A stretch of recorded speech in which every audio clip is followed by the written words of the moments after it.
This clip is brought to you by VegasWinners.com. Get expert sports betting advice from some of the best handicappers in the world.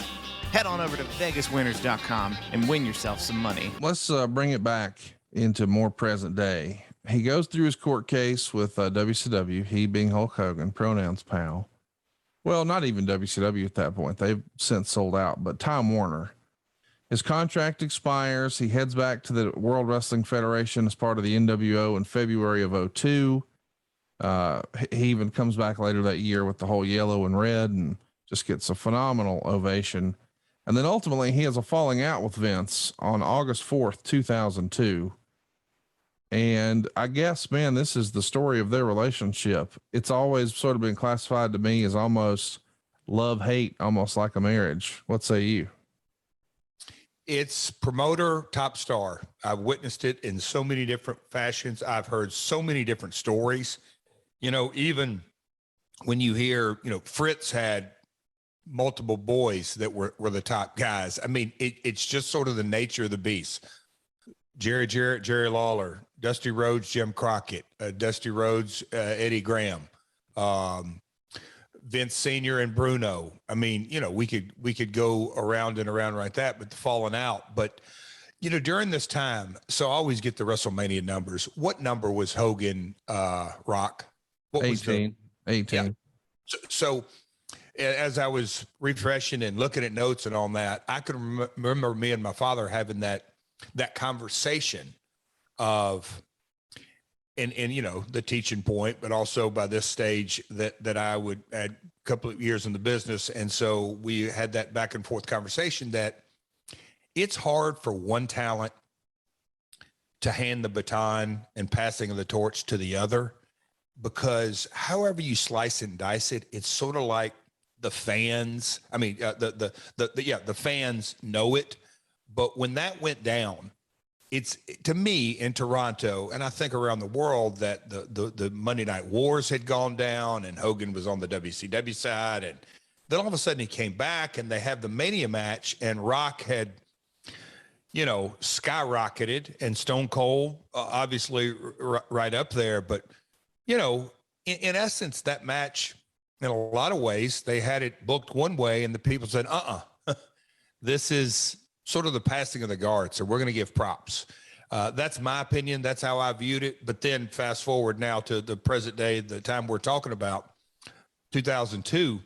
Here we go again.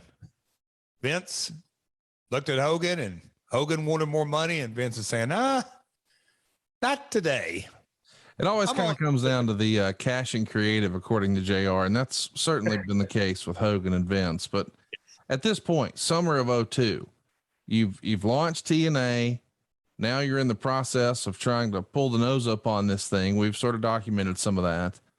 And I think you're even having discussions with Panda when the news comes out that Hulk Hogan is leaving the WWE over these two C's, the cash and creative. Does Hulk call either of you guys? Do one of you reach out to him? Who first has the idea or extends the olive branch, if you will? If I tell you no, Hulk didn't call, but somebody from his group called, who would you think that would be? Eric Bischoff or Jimmy Hart? Hey, Daddy. It was Jimmy Hart. Impersonation. But yeah, the mouth of the South, which goes back to those early formative years, Conrad, that, you know, Jimmy was in a big mega band, the Gentrys, and then loved wrestling, and he was Jerry Lawler's manager and then worked his way up. But I mean, Jimmy has had a very tight family relationship and worked his loser leave town when he didn't have to. But, you know, Jimmy always stayed in contact. He actually stayed in contact with not just my dad, but Lawler and my grandmother. Jimmy had a way of staying in contact, picking up the phone. He was, whether it's trained or knowing in the music business that, hey man, whoever you meet on the way up, you're going to meet on the way back down. But Jimmy reached out, and let me say this. It's not like it was a shocking that Jimmy called. It was, oh, we got another call from Hart or whatever it may be. But just sort of getting the feelers out during this time. And you know, the what was it called? XWF. Yep. that had ended by this time, I believe, as well. That had that attempt. So Jimmy, you know, we were the alternative, if you will. And you got to think, to put it in context in the industry, WCW was gone, you know, over a year now. And without a number 2, there's no such thing as a number 1. So we were this teeny tiny startup promotion, but there wasn't a lot else out there as well. Obviously Japan, and we'll get into that.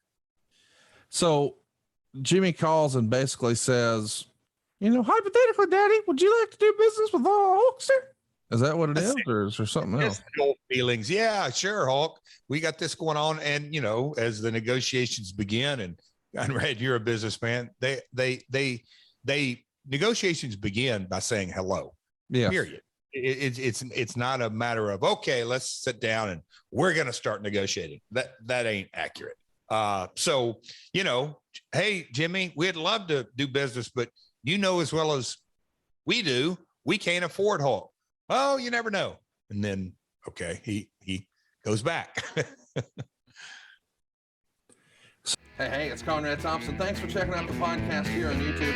Be sure to hit the subscribe button and the notifications bell so you get a notice anytime we upload some new content. And go save yourself some money right now.